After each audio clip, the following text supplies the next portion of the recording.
नमो मायेयाय नमो गुरस्याय नमो लोहे संवत्सराय।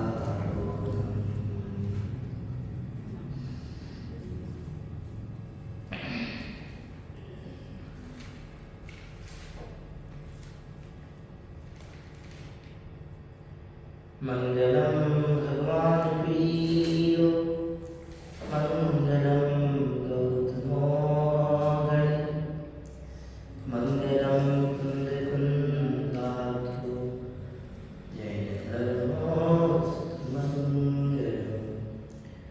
सर्वमंगल मांगल्यम सर्वकल्याणकारकम प्रधानम सर्वधर्माणां जैनं जयतु शास्त्रम् जैनं जयतु शास्त्रम्। तीन भुवन में सार वीतराग विज्ञान था शिव स्वरूप शिव खास नमो योग समाई। प्रियंसा परमो धर्म की पंचवाली गुरुमान की मान जैन धर्म की।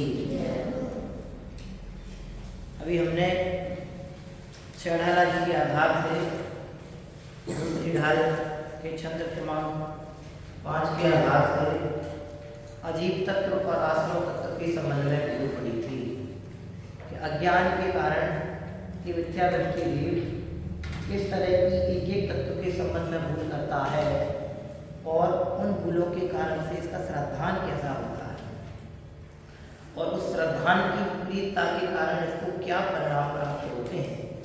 इन बातों को जानते हुए क्रमशः जो भूलें होती हैं उन भूलों को हम पढ़ रहे हैं। अब यहाँ जो एक एक भूल गिना रहे हैं ना एक एक तत्व के संबंध में, तो भूल ऐसे नहीं होती कि पहले जीव तत्व के संबंध में भूल होगी फिर अजीव तत्व के संबंध में भूल होगी फिर आश्रम वन संबंध निरम पुण्य पाप ऐसी क्रम से भूल नहीं होती। क्रम से भूल नहीं होती, समझ में है ना। एक साथ ही सातों तत्व के संबंध में भूल होती है। गिना रहे हैं पढ़ा रहे हैं कि एक एक तत्व के संबंध में ऐसी भूल होती है, लेकिन भूल लाइन से पहले जीव की होगी फिर अजीब ऐसे नहीं होती। विपरीत श्रद्धान रूप भूल तो मैन भूल तो विपरीत श्रद्धान। अब किसका किस रूप कैसे होता है वो पर्टिकुलर इंडिविजुअल एक का अलग अलग गिना है, तो वो लाइन से अलग अलग होता होगा क्रम से होता होगा ऐसा नहीं है, एक ही समय में होता है। जैसे 1 से लेकर 100 तक की गिनती हम क्रमशः लिखें, अगर ऊपर से सही लिखी जा रही है तो नीचे तक वो सही लिखी जाती है।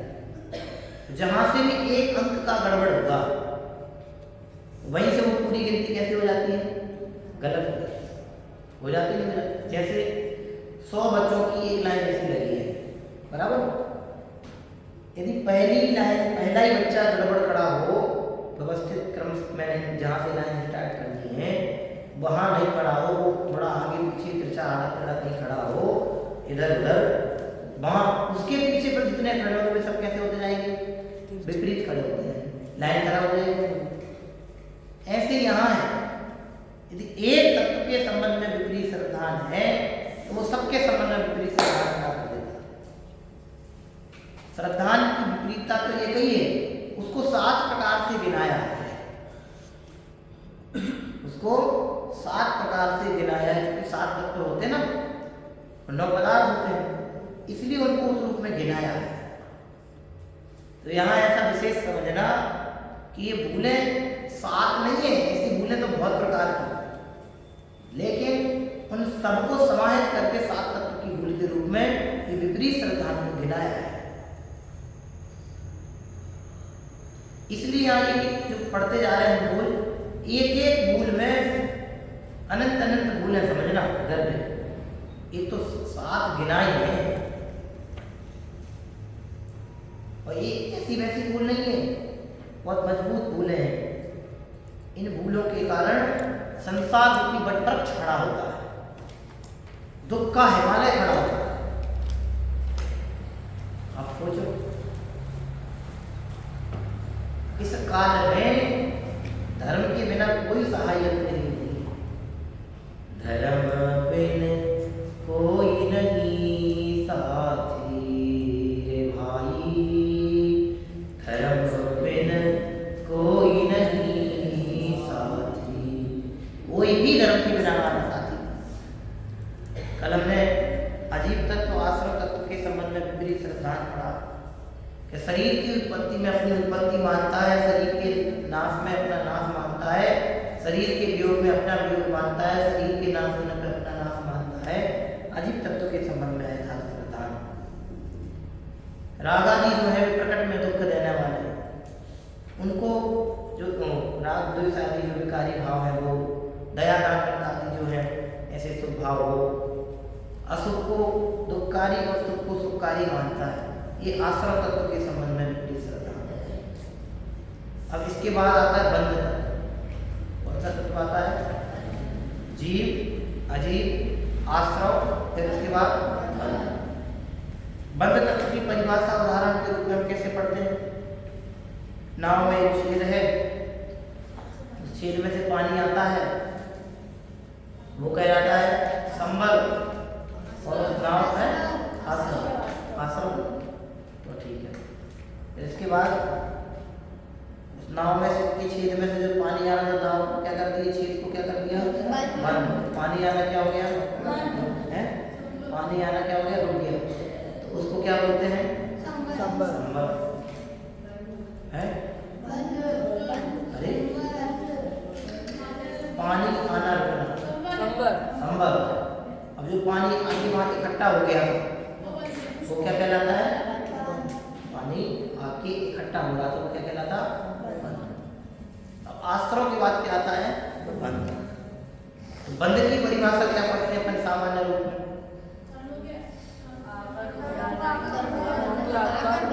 हाँ, कर्मों का आकर बंधना, वो क्या कहलाता है? बंध। संबल में तो कर्म आ रहे, आके रुके थे, आश्रव में तो कर्म आ रहे थे। अब जो कर्म आए थे वे उनका बंध जाना, रुक जाना, वो क्या कहलाता है? बंध। कर्मों का आना और रुकना, आना और बंधना, वो क्या कहलाता है? बंधना, बंध कहलाता है। बंधना बंध कहलाता है। इस तरह से ये बंध तत्व की परिभाषा सामान्य रूप में अपन पढ़ते हैं। अब मिथ्या, अविरति, प्रमाद, कसाय और योग, इनके निमित्त से बंध होता है। तत्वार सूत्र में सूत्र है, मिथ्या, अविरति, प्रमाद, कसाय, योग जन्य बंधा। मिथ्या, अविरति, प्रमाद और कसाय। मिथ्या, अविरति, प्रमाद, कसाय और योग, ये 5 बंध के, इन 5 के कारण बंध होता है। अब इनकी चर्चा लंबी चौड़ी आप देखना, तत्वार्थी का जब बड़े होंगे थोड़े थोड़े और पढ़ेंगे तत्वार्थी, कुछ बच्चों ने तो पढ़ा है, सूत्र तो ख्याल में है ही सबको। तो ये मिथ्या, अविरति, प्रमाद, कसाय और योग, ये बंध के हेतु हैं, इनके कारण से बंध होता है। कर्मों का आना और बंधना ये बंध का स्वरूप, और मिथ्या, अविरति, प्रमाद, कसाय और योग, इनके निमित्त से होता है बंध, कर्मों का आना। वे आकर के जो कर्म आते हैं रुक जाते हैं, वो कहते हैं बंध।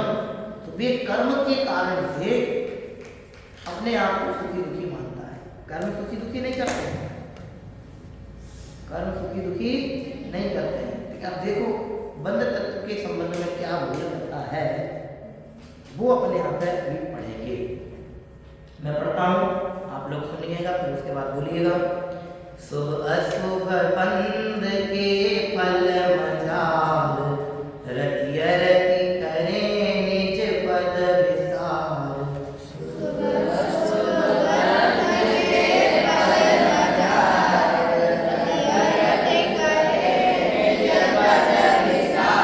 जैसे पिछले छंद में अजीब और आश्रव के संबंध में विपरीत सिद्धांत दो छंद के हैं, एक छंद में 2 तत्वों से संबंधित भूल गिनाई, ऐसे इस 96 नंबर के छंद में भी 2 तत्वों से संबंधित भूल गिना है। पिछले में अजीब और आश्रव की पढ़ी थी, इसमें हम बंध और संबल की पढ़ेंगे। शुभ अशुभ बंध के फल मजार, रतिय रति करें निज पद विसार।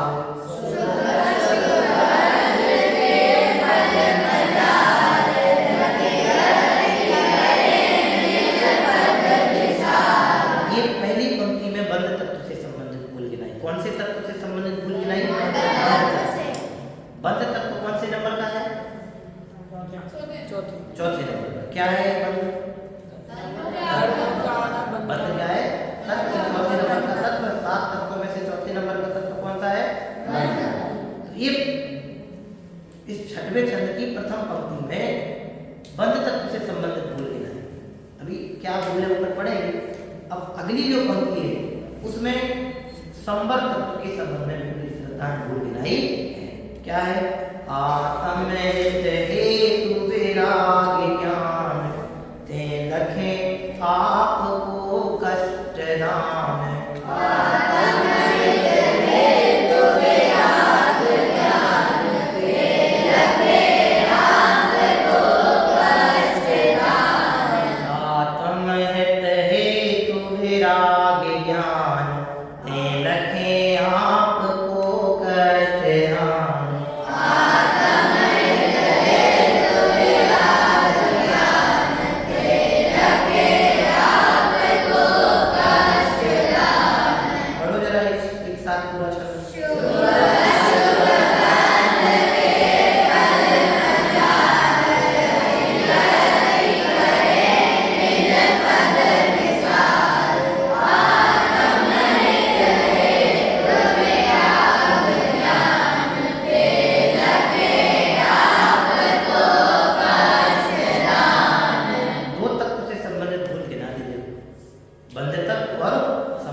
लिखा है शुभ अशुभ बंध। दो पार्ट तो पता चली गए बंध के कितने प्रकार, शुभ बंध और अशुभ बंध। अब इनको कर्म की अपेक्षा भी अपन कह सकते हैं, शुभ कर्म और अशुभ कर्म। शुभ कर्म और अशुभ कर्म। शुभ कर्म और अशुभ कर्म को हम पहले पिछले छंद में 2 नाम और दे दिया है। क्या नाम दिए थे? पुण्य और पुण्य कर्म और पाप। पाप कर्म में हमने क्या क्या पढ़े थे? हिंसा, झूठ, चोरी, कुशील, परिग्रह, 4 कसाय, 9 कसाय, मिथ्या, माया और निदान। 3 प्रकार के सल होते हैं ना, माया, मिथ्या और निदान। ये सब किसमें आते हैं? ये सब पाप कर्म में आते हैं। इसमें आते हैं पाप कर्म। और इसके बाद दूसरा है पुण्य कर्म, शुभ भाव। शुभ भाव में क्या क्या गिनाए थे हमने? दया, दान, व्रत, पूजा, भक्ति, 5 अनुव्रतों का पालन, आवश्यक का सेवन नहीं करना। ये सब किसमें आता है? अब यहाँ लिख रहे हैं शुभ अशुभ बंध के फल मझार। मिथ्या दृष्टि जो जीव है, मिथ्या दृष्टि जो जीव है वो क्या करता है? शुभ अशुभ बंध के फल मझार। शुभ फल मझार फल क्या करता है? क्या करता है? शुभ अशुभ बंध के, शुभ और अशुभ बंध में क्या करता है? रति अरति, इनके शुभ अशुभ कर्म के फल में अज्ञान के कारण ये मिथ्या दृष्टि जीव क्या करता है? रति अरति करे। कभी रति करता है, कभी अरति करता है, या एक में रति करता है, एक में अरति करता है। रति मतलब होता है प्रेम और अरति मतलब होता है अप्रेम अर्थात द्वेष। रति को कह सकते हैं राग और अरति को कहते हैं द्वेष। रति को कहते हैं राग, अरति को कहते हैं द्वेष। तो जो चीज हमें अच्छी लगती है, जिसे हम रुचिकर हितकर मानते हैं, वो कहलाता है राग। और जो हमारे लिए अनुकूल नहीं लगती है, प्रतिकूल लगती है, बुरी लगती है, वो कहलाता है द्वेष। जिन परिणामों के कारण कोई वस्तु हमें अच्छी लगने लगती है, उन परिणामों को कहते हैं राग परिणाम। और जिन परिणामों के कारण कोई वस्तु हमें प्रतिकूल लगने लगती है, कष्टदायी लगने लगती है, दुख देने वाली लगने लगती है, उसको कहते हैं द्वेष। तो राग माने रति माने राग, अरति माने द्वेष, रति माने राग, अरति माने द्वेष। तो यहाँ लिख रहे हैं शुभ अशुभ बंध के फल मझा रति अरति करें। रति और अरति करता है, शुभ और अशुभ ये जो कर्म बंध के फल है, इनके फल में शुभ अशुभ कर्म बंध के फल में ये मिथ्या दृष्टि जीव एक में रति करता है, एक में अरति करता है। रति किसमें करता है कि शुभ कर्म में, दया दान व्रत भक्ति आदि जो कर्म है जिनके कारण उसको स्वर्ग आदि वैभव प्राप्त हो जाते हैं, सुगतियां प्राप्त होती हैं, उसमें तो ये राग के कारण उनको इष्ट मान करके रति करता है। और हिंसा झूठ चोरी कुछ परिग्रह जो अशुभ कर्म है जिसके कारण से कुगति प्राप्त होती है, नियम से दुख होते हैं, स्वर्ग के वैभव आदि की प्राप्ति नहीं होती है, ऐसे अशुभ कर्मों में ये क्या करता है, अरति करता है। वो कैसे करता है तो आगे एक शब्द में उसका कारण गिना है। कैसे करता है, अगला शब्द क्या है, निज पद विसार। कैसे करता है, निज पद विसार, अपने पद को भूल करके यह मिथ्या दृष्टि अज्ञानी जीव एक में रति करता है, एक में अरति करता है। शुभ भाव में अशुभ कर्म में रति करता है, अशुभ भाव या अशुभ कर्म में अरति करता है। कैसे करता है, निज पद विसार, विसार माने भूल कर, विसार माने भूल कर, किसको भूल कर, निज पद, अपने पद को भूल कर। क्या है मेरा आत्म पद, क्या है मेरा निज पद, तो आत्म पद, अपना स्वभाव रूपी पद, अपना ज्ञान रूपी स्वभाव, वो मेरा निज पद है। उसके अलावा दुनिया का कोई पद मेरा नहीं है।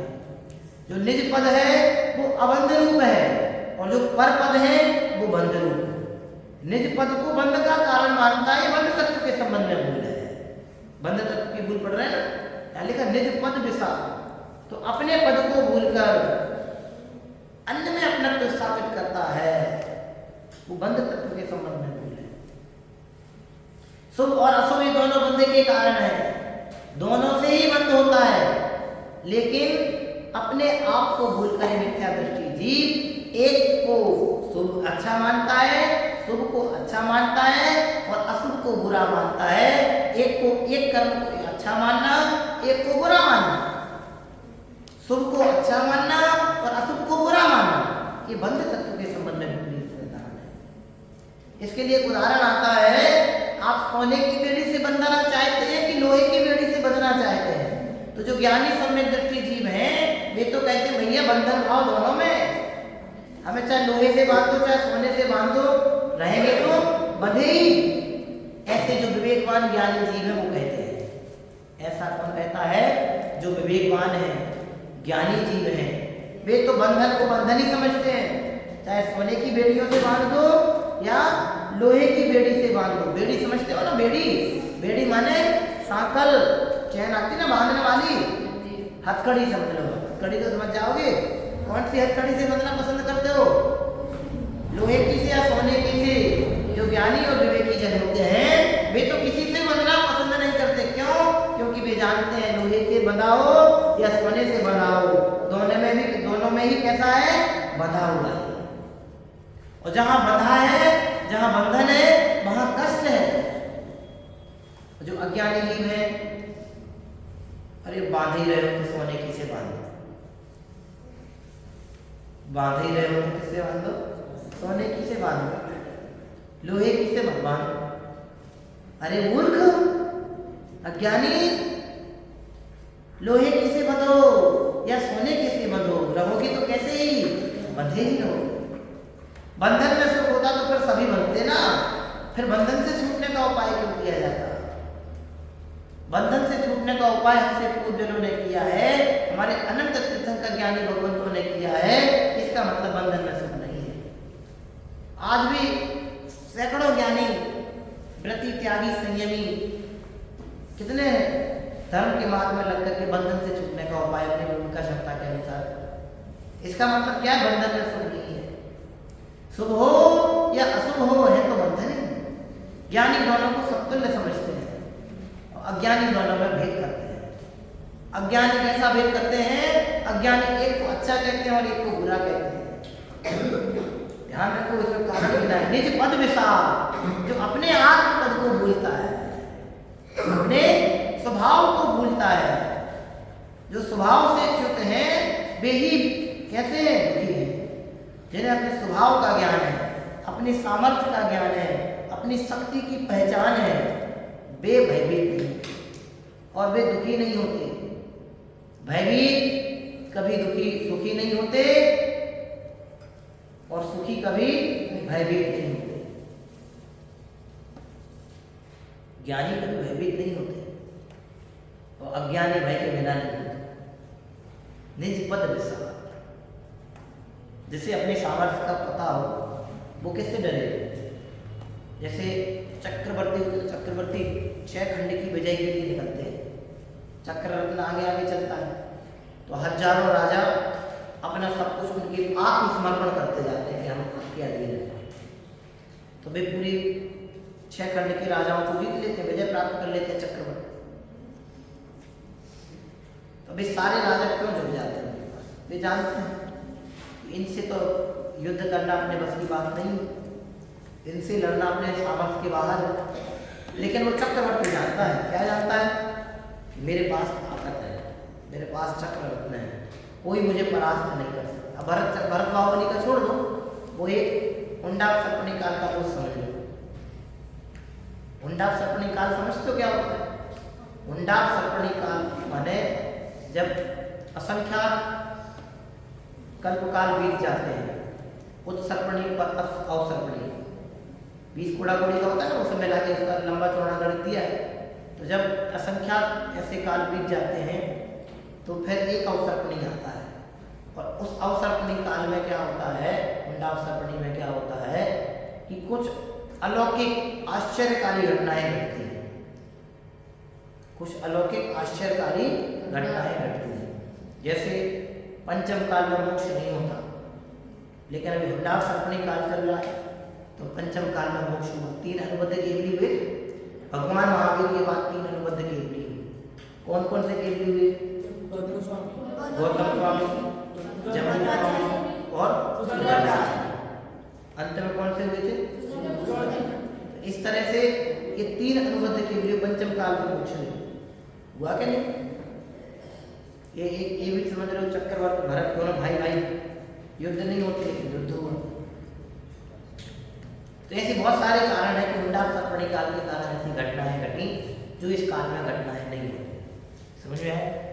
तो ऐसा एक असंख्यात काल जब ये बीत जाते हैं, उत्सर्पणी अवसर्पणी, तो एक समय ऐसा आता है कि जिसमें कुछ आश्चर्य विस्मयकारी घटनाएं घटित होती हैं। उंडावसर्पणी काल की बहुत सारी घटनाएं हैं, पुराण ग्रंथ अपन जब पढ़ते हैं तो उसमें गिनाते, जिसमें से एक घटना हमने आपको बताई। और भी उंडावसर्पणी के काल में जो ऐसी घटनाएं हुई, तो मेरे कहने का मतलब क्या है कि वो एक ऐसी घटना समझ। लेकिन कुछ हमको उदाहरण दे रहे थे ना आपको कि चक्रवर्ती को अपनी शक्ति का ज्ञान है, इसलिए वो किसी से भयभीत नहीं।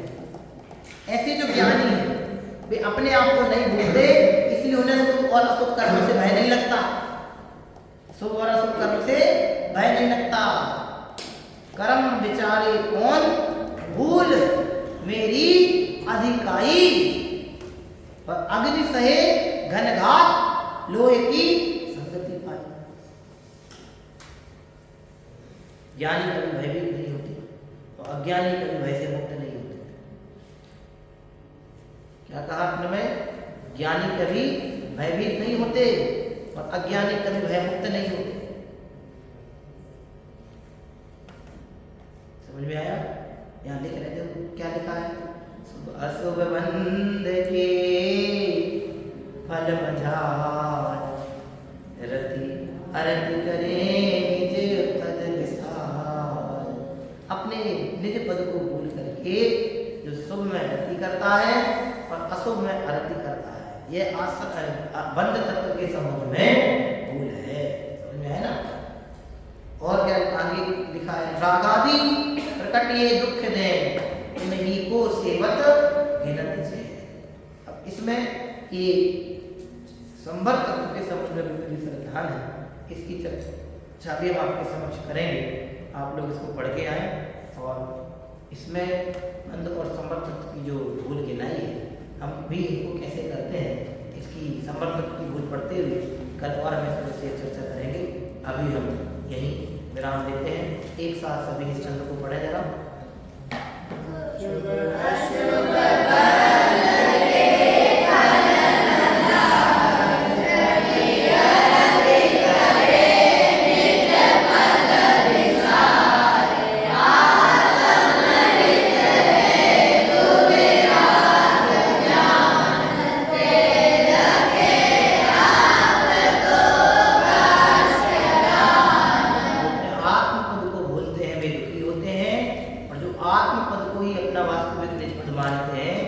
कभी दुखी नहीं होते हैं। अगर हमें भी दुखी नहीं होना है तो हमें भी इन समस्त प्रकार की भूलों से मुक्त होना है, तो क्या करना पड़ेगा?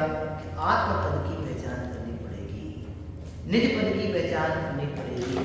मेरा वास्तविक और शाश्वत और यथार्थ सम्यक पद क्या है, इसकी परख करनी पड़ेगी। हम सब भी निज पद की पहचान पूर्वक संसार दुख से मुक्त हो गए, ऐसी परम पद की भावना से विराम लेते हैं। ओम नमः शिवाय। विचार